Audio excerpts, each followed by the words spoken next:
Welcome back to Whispers for Sleep, where every story is a soft drift into dreams. Tonight, let the sound of rain outside and the warmth of a quiet bar carry you far away. In this story, we meet a man holding a small, painted stone. Its sunflower long faded, but the memory it carries still bright. He tells us about a summer in Normandy, decades ago. A girl who painted the sea on rocks, and a kind of love that never asked to be remembered, yet never truly left. So take a breath, close your eyes, and let this slow, tender story wrap around you. This is the painted rock from a Normandy beach.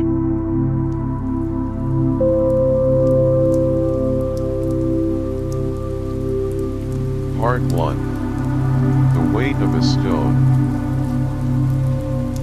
He's sitting there in this quiet bar, you know. The rain is softly tapping against the windows, like it's having a little conversation with the glass. And in his hand, he's turning over this smooth stone. It's really quite something, this stone. The painted sunflower on it, well, it's faded now, all worn out by the passage of time. He kind of murmurs to himself, you know, it's strange how something so small can carry so much. I mean, just look at this stone. It's no bigger than the palm of his hand, but it's like it holds a whole world of memories. He's lost in thought, his eyes fixed on that faded sunflower. You can almost see the images flashing through his mind, like an old movie playing. He's thinking about the day he first saw this stone, and the girl who painted it. It was a long time ago, back in 1974. But it feels like it was just yesterday. The bar is dimly lit, and the only sounds are the rain outside and the occasional clinking of glasses. He takes a sip of his drink, and the warmth of it spreads through his body. It's like a little bit of comfort in this moment of reminiscence. He's been carrying this stone with him for so many years, through all the ups and downs of life. It's become a part of him, a silent companion. He wonders if the girl who painted it is still out there somewhere. Does she ever think about the stone she gave him? Does she remember the time they spent together? These thoughts swirl around in his head, like the mist that sometimes shrouds the Normandy beaches. He strokes the stone gently, as if trying to bring back the memories that are starting to fade at the edges. The colors of the sunflower, once so bright and vivid, are now just a pale shadow of what they used to be. But the emotions associated with it, those are as strong as ever. He's lost in this reverie, and for a moment, he forgets about the bar, the rain, and everything else around him. He's transported back to that time, that place, where he first met her.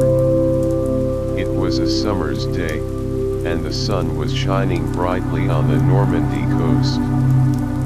He can almost feel the warmth of the sun on his skin, and the salty breeze in his hair. The stone in his hand is a link to that past, a precious connection that he doesn't want to lose.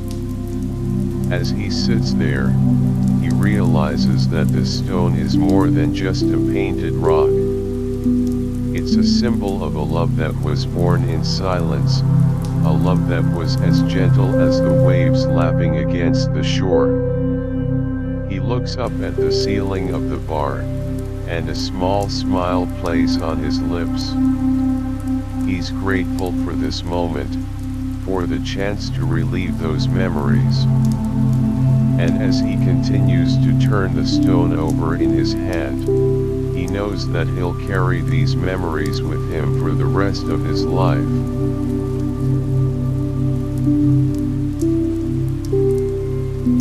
Part 2. Arrival in the village. In the summer of 1974, he found himself making his way to the sleepy coastal town in Normandy. He had this assignment, to translate some old war diaries.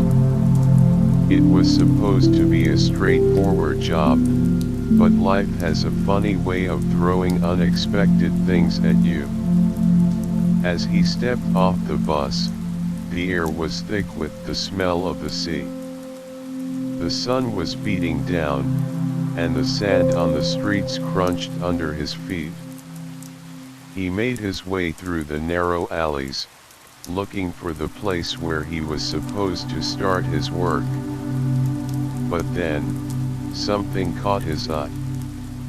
Down by the water, there was a girl. She was sitting there, surrounded by a basket of rocks and a set of paints. She was so focused on what she was doing that she didn't even seem to notice him at first. He walked a little closer, curious about what she was up to. You know how it is when you see something that just draws you in. Well, that's what happened to him. She was painting a sunflower on one of the stones. The strokes of her brush were so delicate, like she was breathing life into the inanimate object. He stood there, watching her for a while, not saying a word.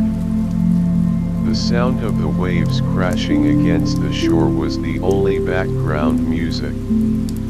After a while, she finally looked up and noticed him. There was no surprise or annoyance in her eyes, just a kind of quiet acceptance.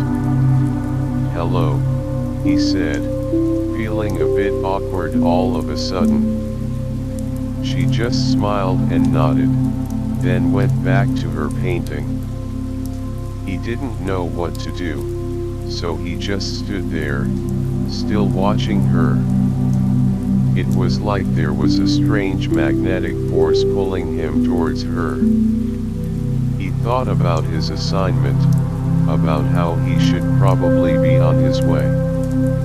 But something made him stay. He started to look around at the other stones she had painted. There were all kinds of designs, but the sunflowers seemed to be her favorite. He picked up one of the stones with a half-painted sunflower on it. "These are really beautiful," he said, breaking the silence again. She looked up at him and smiled. "Thank you," she replied softly. And that was the start of it. That simple exchange of words, in that moment by the sea, was the beginning of something that he couldn't have predicted. He found himself sitting down next to her, still holding the stone. The sun was starting to set, casting a warm glow over the beach. He thought about how different this was from what he had expected his time in Normandy to be like. Instead of being buried in old war diaries, he was sitting here with a girl he had just met, surrounded by painted stones.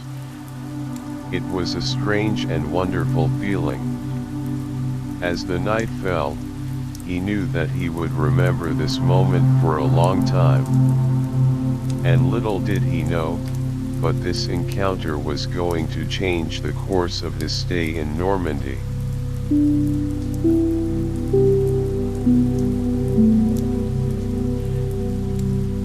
Part 3. The Girl Who Painted Sunflowers. She was unlike anyone he had ever met before, you know. There was this air of quiet mystery about her. She was always by the sea, it seemed, with her basket of rocks and paints. He learned that she spent most of her days painting these stones. And the sunflower, well, it was her signature, in a way. He asked her once why she painted so many sunflowers. She looked out at the sea, her eyes thoughtful. The sunflower is a symbol of hope, she said softly. After the war, so much was destroyed. So much loss. But the sunflower, it always turns towards the sun. It's a reminder that there's always hope, even in the darkest of times.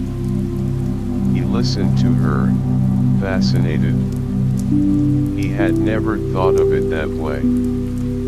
He thought about the war diaries he was supposed to be translating. The stories of pain and suffering that were hidden within those pages. And here was this girl, creating something beautiful out of simple stones, using a flower as a symbol of hope. She told him about how she started painting the stones. It was after her father passed away. He had been a soldier in the war, and he never really recovered from what he had seen. She found these stones on the beach one day, and she just started painting. It was a way for her to express herself, to deal with the grief. As she spoke, he could hear the pain in her voice, but also the strength. He looked at the stones around them, at the bright sunflowers on each one. It was like each stone was a little piece of her soul. He wondered how many people passed by these stones and never really saw the meaning behind them. She continued to paint as she talked, her hands moving almost automatically. He watched her, mesmerized by the way she worked. The sun was shining brightly, and the sea was a deep blue. It was a picture, perfect scene, but there was a depth to it, a sadness and a hope all mixed together. He realized that he was starting to see the world through her eyes, even just a little bit. The world wasn't just about the war and the destruction. It was also about these small acts of beauty, these symbols of hope that people created.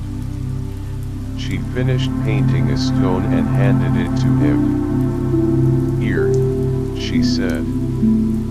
"For you." He took the stone, feeling a strange sense of gratitude. It was a simple gesture, but it meant so much. He looked at the sunflower on the stone, at the bright colors and the delicate strokes. He knew that this stone was more than just a painted rock. It was a connection to her world of hope and pain. And as he held the stone in his hand, he felt a new kind of bond forming between them.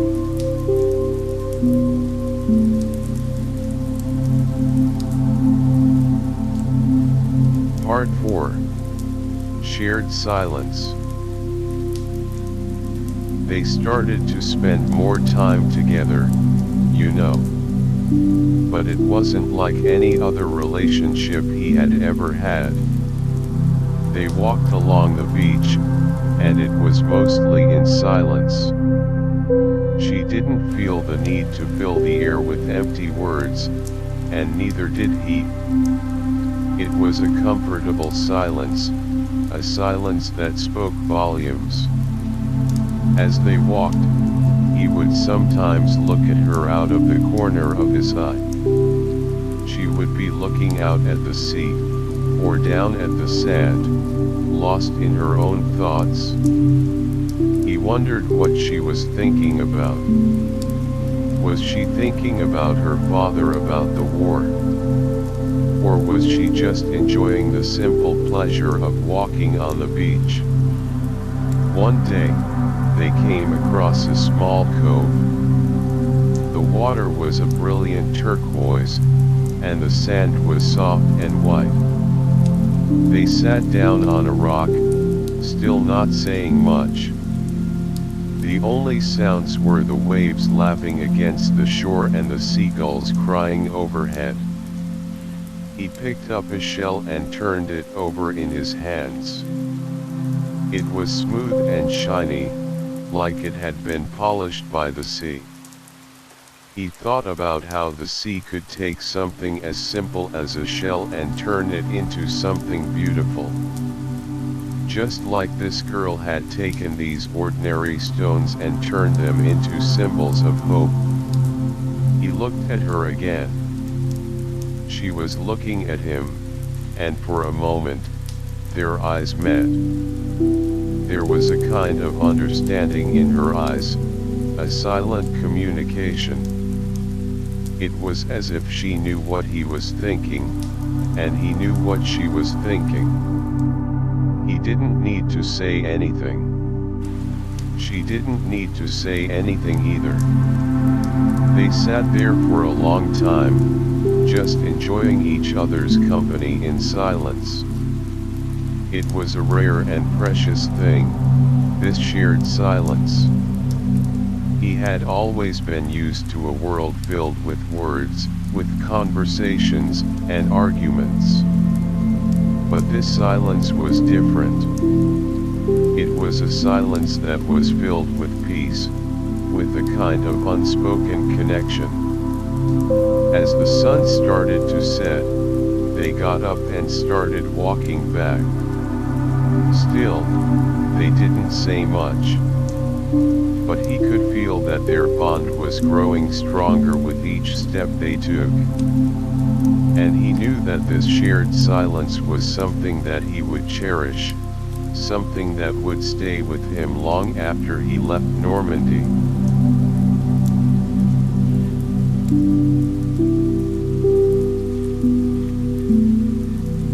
Part 5. Wine and War Stories. One evening, she invited him to her tiny house. The walls were peeling, and the furniture was old and worn, but there was a warmth to the place. She went to the kitchen and came back with a bottle of local wine and 2 glasses. "Let's have a drink," she said, smiling. He sat down at the small table, and she poured the wine. The room was filled with the soft glow of a lamp, and the smell of the sea wafted in through the open window. She took a sip of the wine and leaned back in her chair.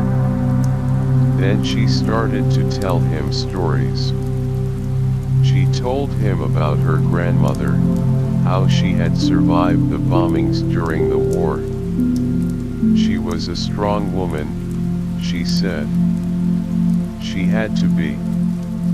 With my grandfather away at war, she had to take care of the family, of the farm. She saw things that no one should ever have to see. He listened intently, his eyes fixed on her face. He could see the pride in her eyes as she talked about her grandmother. Then she told him about her father. He was never the same after the war, she said. He used to paint, you know, he was really good. But after what he saw, he just stopped. He said that the world was too dark to paint anymore. He thought about the war diaries he was translating. The stories of soldiers who had come back changed, who could never forget the horrors they had witnessed. She took another sip of wine. I wish I could have shown him the beauty that still existed in the world, she said. The beauty in these stones, in the sunflowers. Maybe then he would have started painting again. He reached out and took her hand. I'm sure he would have been proud of what you're doing, he said. She smiled, but there was a hint of sadness in her smile. They sat there for a long time, talking about the war, about their families, about the things that had shaped their lives. The wine flowed, and the conversation became deeper. He felt like he was getting to know her better, like he was peeling back the layers of her soul. And as the night wore on, he realized that this was more than just a casual conversation. It was a sharing of hearts, a moment of true connection.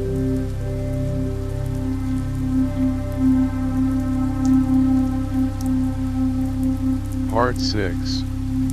The Unsent Letter. One day, he went to her studio. It was a small room filled with shelves of painted stones, and there were also some sketches and papers scattered around. As he was looking around, he noticed a letter on the table. The envelope was addressed to a British soldier who had died on D-Day. He picked it up, curious. "Can I read this?" he asked her. She nodded. "It's a letter I wrote for my father's best friend," she said. "He was killed on the beaches of Normandy." He sat down and started to read. The letter was raw, filled with emotion. It was like a poem, a prayer to a man she had never met but who had played such an important role in her father's life. She had written about the sacrifices made during the war, about the pain of loss, but also about the hope for a better future. As he read, he could feel the depth of her feelings. He looked up at her. "This is beautiful," he said. She sat down next to him. "I never mailed it," she said. "I don't know why. Maybe it was too personal. Maybe I was afraid that it wouldn't reach him, even in some kind of afterlife." He thought about the soldiers who had died in the war, about the countless letters that had been written but never sent. Letters filled with love, with regret, with hope. She took the letter from him and started to read it aloud.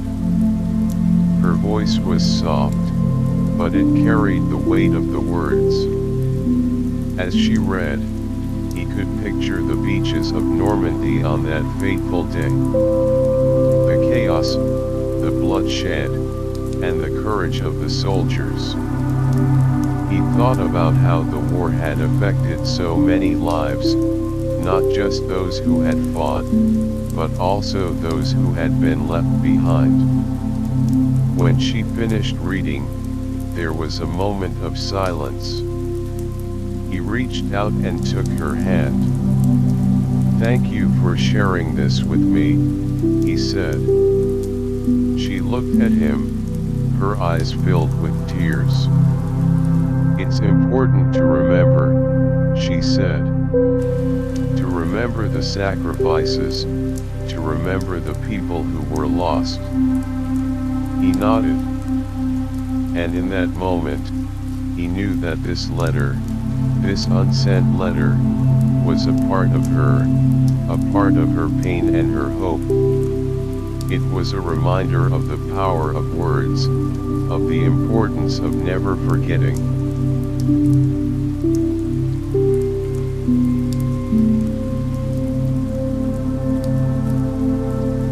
Part 7. The Market and the Hat. One sunny morning, they decided to go to the village market. The market was bustling with people. There were stalls selling all kinds of things, fresh produce, handmade crafts, and old antiques. The air was filled with the smell of freshly baked bread and the chatter of the locals. They walked through the narrow aisles, looking at the different wares. She stopped at a stall that had a collection of old military items. Among them was an old soldier's hat. She picked it up and placed it on her head. She turned to him and grinned. "Do I look like someone who waited too long?" she asked.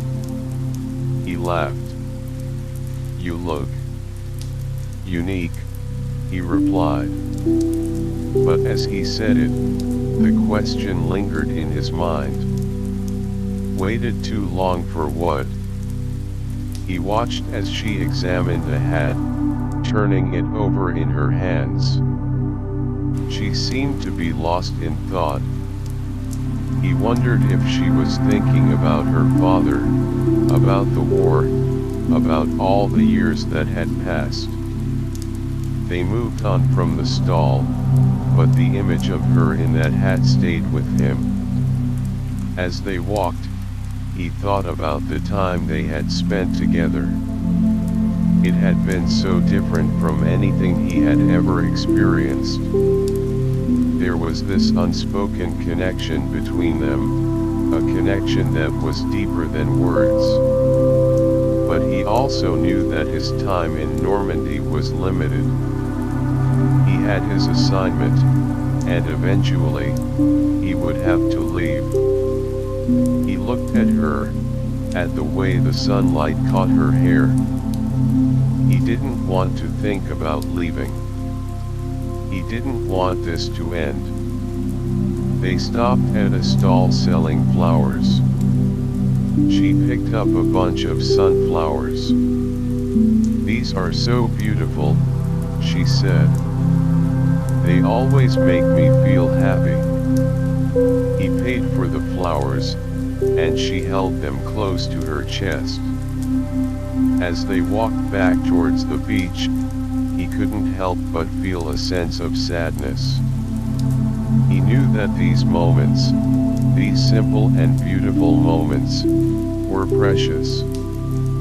And he was afraid that once he left, he would never be able to recapture this feeling. Back at the beach, they sat down on the sand, the sunflowers beside them. She leaned her head on his shoulder. He put his arm around her. They sat there in silence, watching the waves roll in. It was a moment of pure contentment, but there was also an underlying current of unease. He wondered if she was feeling the same way. Was she also dreading the day he would have to leave? As the sun started to set, they got up and made their way back to her house.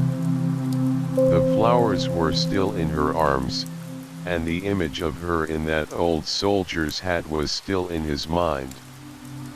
He knew that this day, like all the others they had spent together, would be etched in his memory forever.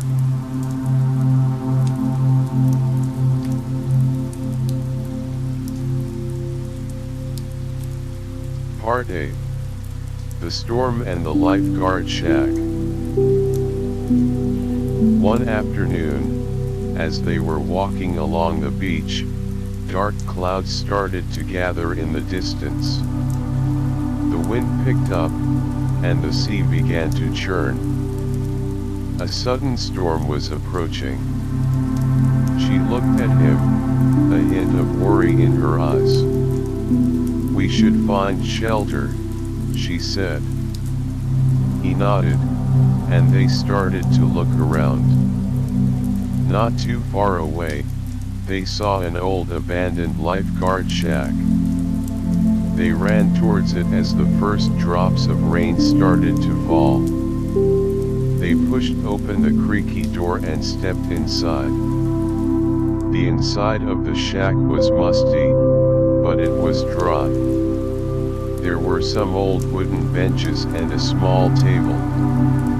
They sat down on one of the benches, waiting for the storm to pass. The rain was coming down hard now, drumming on the roof of the shack. It was a loud, rhythmic sound that filled the small space. She shivered a little, and he put his arm around her. She leaned against him, and he could feel her warmth. It was a strange feeling, being in this small, enclosed space with her, while the storm raged outside. He thought about how quickly things could change. One moment they were enjoying a peaceful walk on the beach, and the next, they were taking shelter from a storm. He looked at her, and she looked up at him. In the dim light of the shack, he could see the flecks of color in her eyes. They didn't say anything, but there was a kind of intimacy in the silence. The storm seemed to be getting stronger, the wind howling around the shack. But he didn't feel afraid. He felt safe, sitting there with her. He thought about all the times they had spent together, the shared silences, the conversations, the moments of connection. He realized that he had grown to care for her deeply. More deeply than he had ever thought possible in such a short time. As the storm started to subside, he knew that this moment in the lifeguard shack, would be one that he would always remember. It was a moment of closeness, a moment of shared vulnerability. And as they sat there, waiting for the rain to stop completely, he knew that their relationship had changed. It had become something more, something deeper. Finally, the rain stopped, and the sun started to peek through the clouds. They got up and stepped out of the shack. The air was fresh and clean, and the beach looked even more beautiful after the storm. They walked back along the beach, hand in hand, neither of them saying much. But the silence was filled with a new kind of understanding, a new kind of bond.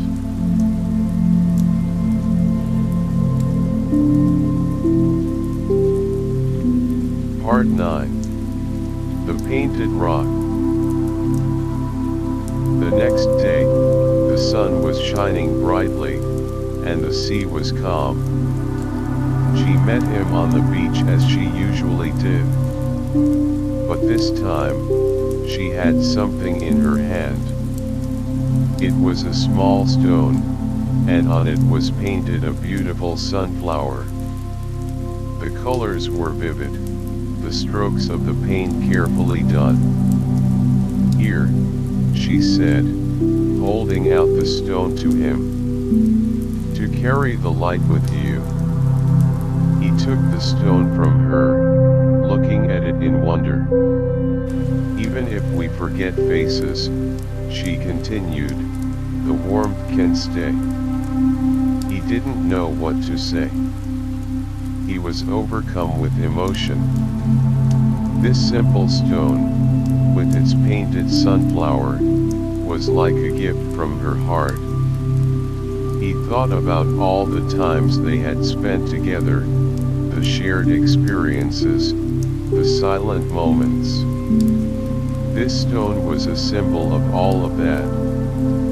He looked at her, and she was smiling at him. But there was a hint of sadness in her smile. He wondered if she was thinking about the future, about the possibility of them being apart. He put the stone in his pocket, feeling its weight. It was a small thing, but it meant so much. They started to walk along the beach, just like they had done so many times before. But today, there was a different feeling in the air. He could sense that there was something unspoken between them. As they walked, he thought about the meaning of the stone. The sunflower, a symbol of hope, was now in his pocket. It was as if she was giving him a part of her hope and her strength. He looked at her again. She was looking out at the sea, her hair blowing in the wind. She was so beautiful, and he felt a pang in his heart. He didn't want to lose this, to lose her. But he knew that his time in Normandy was running out. He had his responsibilities, his life back home. As the day wore on, they talked about little things, the weather, the sea, the birds flying overhead.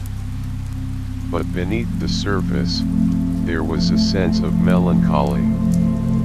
They both knew that change was coming.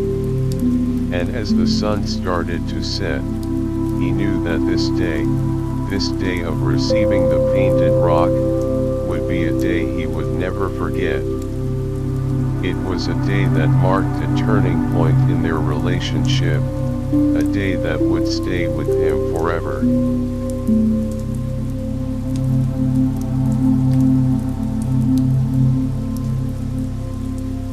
Part 10. The Unspoken Goodbye.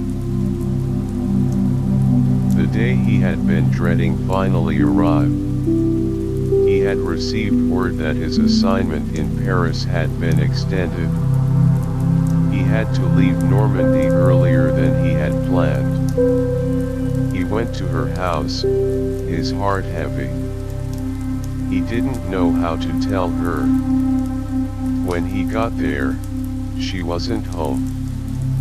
He waited for a while, sitting on the steps outside her door. But she didn't come. He left a note for her, telling her that he had to go to Paris, that his assignment had changed. He didn't say goodbye in the note. He couldn't bring himself to write those words. As he walked away, he felt a sense of emptiness. He thought about all the times they had spent together, the conversations, the silences, the painted stones. He reached into his pocket and felt the smoothness of the stone she had given him. It was a small comfort, but it also made him feel sad. He got on the train, and as it pulled out of the station, he looked out of the window. The familiar sights of Normandy passed by, and he felt a lump form in his throat. He didn't know when he would see her again, if ever. On the train, he took out the stone and looked at it. The sunflower seemed to be fading a little in the dim light of the train compartment. He wondered if she had known that he was going to leave. Had she given him the stone as a goodbye gift? He thought about the unspoken connection between them. They had never really talked about the future, about what would happen when his time in Normandy was over. He realized that he had been afraid to talk about it, afraid to face the possibility of them being apart. But now, it was a reality. As the train journeyed on, he held the stone tightly in his hand. It was like a lifeline, a connection to her. He thought about writing to her, about telling her how he felt. But he didn't know if it was the right thing to do. He was confused, filled with a mix of emotions, sadness, regret, and a glimmer of hope. He hoped that someday, somehow, they would meet again. But for now, all he had was this painted stone and the memories of their time together in Normandy.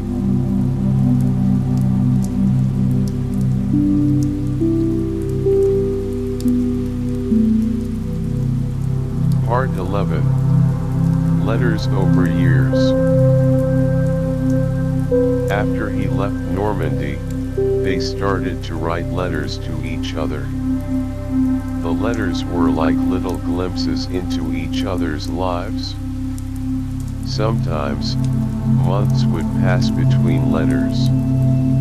But whenever he received a letter from her, it was like a breath of fresh air. She would send him pressed flowers from the beach, along with notes about the sea. She would write about how the waves were different in different seasons, about the new stones she had painted. He, in turn, would send her lines of poetry that he had come across in his readings. He would tell her about the cafes in Paris, about the people he had met, about the stories he had heard. Neither of them ever asked the other to visit. It was as if they were both afraid to disrupt the delicate balance of their long-distance connection. But between the lines of the letters, there was a sense of longing, a feeling that they were still connected, even though they were miles apart. He would read her letters over and over again, imagining her sitting by the sea, writing to him. He could almost smell the salt in the air, feel the sand between his toes. He would write his replies carefully, choosing his words with care. He wanted to convey his feelings, but he also didn't want to say too much. It was a strange dance, this exchange of letters. One day, he received a letter from her with a small sketch of a sunflower. The sketch was simple, but it was so full of life. He could tell that she had put her heart into it. He pinned the sketch up on the wall above his desk, so that he could see it every day. It was a reminder of her, of their time together in Normandy. As the years passed, the letters continued. They became a part of his routine, a part of his life. He would look forward to her letters, and he knew that she must be looking forward to his as well. And even though they were living separate lives, he felt that their bond was still strong. It was a bond that was built on shared memories, on the silent understanding that they had developed during their time in Normandy. He wondered if one day, they would be able to pick up where they left off. If they would be able to sit on the beach together again, in that comfortable silence, and just be.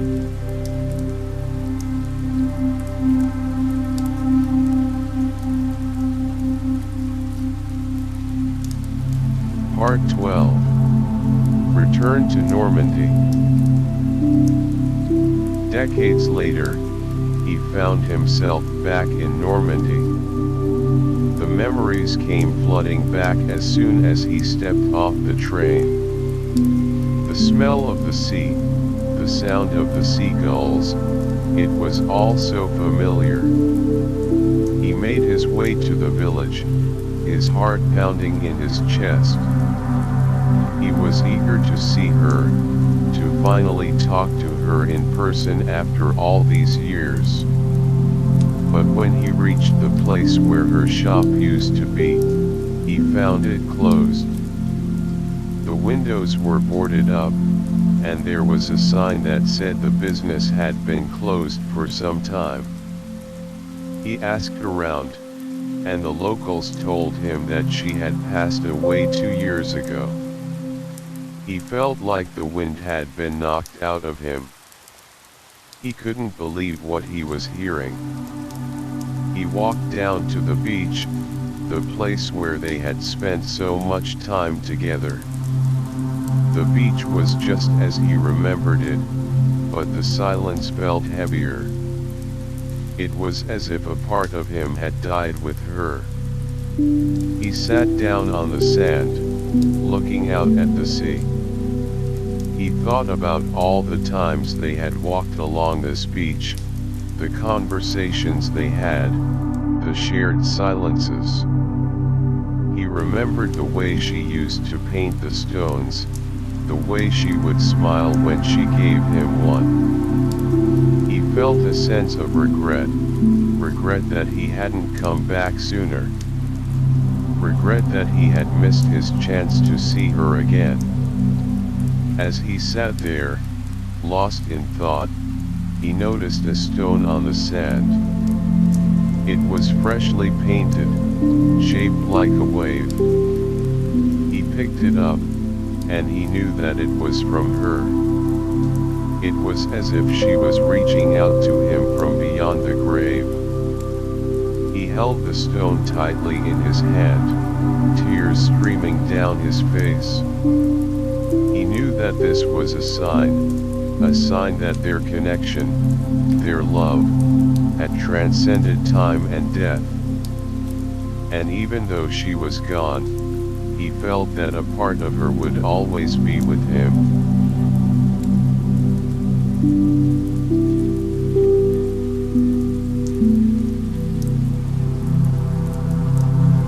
Part 13. The Attic Box. A neighbor, who had known her well, saw him sitting on the beach. The neighbor came over and sat down next to him. "I knew you would come back someday," the neighbor said. "I have something for you. She left it for you in case you ever returned." He looked at the neighbor, his eyes filled with a mix of hope and sadness. The neighbor handed him a small box. He opened the box, and inside were sketches of him walking away. There were also a few more painted rocks, each one more beautiful than the last. And there was one last letter. He took the letter out and started to read. "Dear," she wrote. "Some stories don't need endings. Just someone who remembers. I know you will remember. You always did notice the small things. And that's what made our time together so special. I hope you've been well. I've thought about you every day. The sea, the stones, they always reminded me of you. I'm sorry I'm not here to see you, but I know you'll feel my presence in these things. Take care, and never forget." He read the letter over and over again, the words sinking in. He realized that she had known all along that their story was different. It was a story that was based on the little things, on the shared silences, on the unspoken connection. He looked at the sketches, at the painted rocks. Each one was a piece of her, a piece of their shared history. He felt a sense of peace wash over him. Even though she was no longer with him, he had these things to remember her by. He knew that he would cherish this box, these memories, for the rest of his life. He thanked the neighbor and walked back to his hotel. The box in his hand felt like a precious treasure. And as he sat in his room, looking at the contents of the box, he knew that their love, their connection, was something that would live on within him. He thought about how life was full of unexpected twists and turns. How a chance encounter in a small coastal town in Normandy had led to a love that had spanned decades, even beyond death. He picked up one of the painted rocks, running his fingers over the smooth surface. The colors were still vivid, as if she had painted it just yesterday. He could almost feel her presence in that simple act. He decided then that he would keep these items close to him, always. They were not just objects, they were a testament to a love that was pure, unspoken, and timeless. He placed the box on the bedside table, and as he lay down to rest, he closed his eyes, filled with a strange mix of sorrow and gratitude. Sorrow for her loss, but gratitude for the beautiful memories they had shared. And as he drifted off to sleep, he knew that she would be there in his dreams, walking beside him on the beach, in that comfortable silence that they had shared so long ago.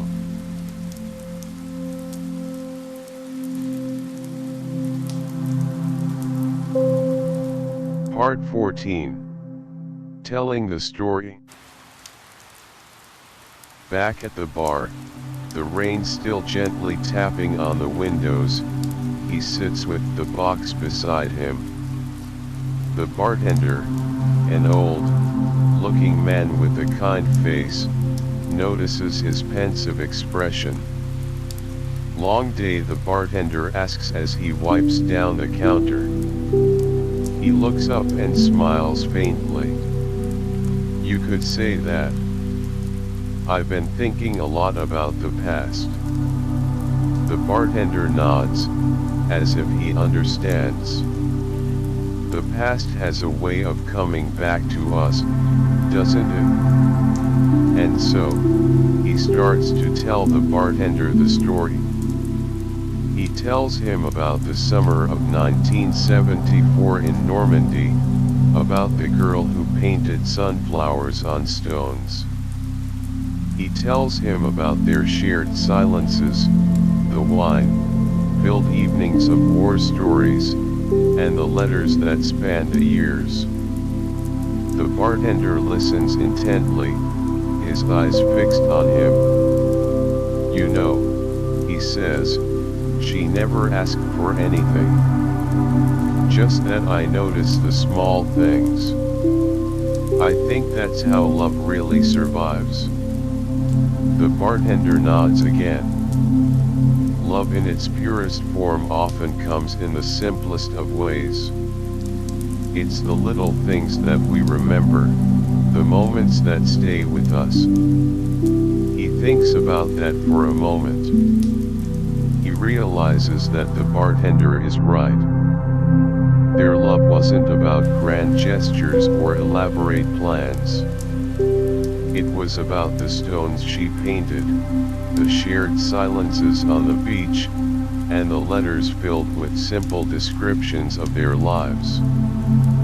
He looks at the box again, imagining the girl who had put it together for him. "Do you think she knew how much she meant to me?" he asks the bartender, almost as if he's asking himself. The bartender smiles. "I think she did. People who love like that, they just know." He takes a sip of his drink, the warmth spreading through him. He feels a sense of closure, sharing this story with someone. It's as if by telling the story, he's able to let go of some of the sadness and hold on to the beauty of their love. He looks around the bar, at the other patrons sitting quietly, lost in their own thoughts. He wonders how many of them have stories like his, stories of love and loss, of connections that have transcended time. As the night deepens, he continues to talk to the bartender, sharing more memories, more details of his time with her. And with each word, he feels a little more at peace.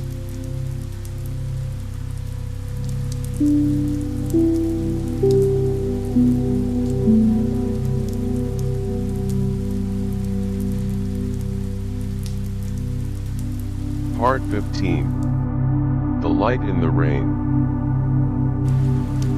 The rain outside shows no signs of stopping, but he no longer minds. He's lost in the memories, in the story he's been sharing with the bartender. He looks down at the painted rock that he had taken out of the box and placed on the bar.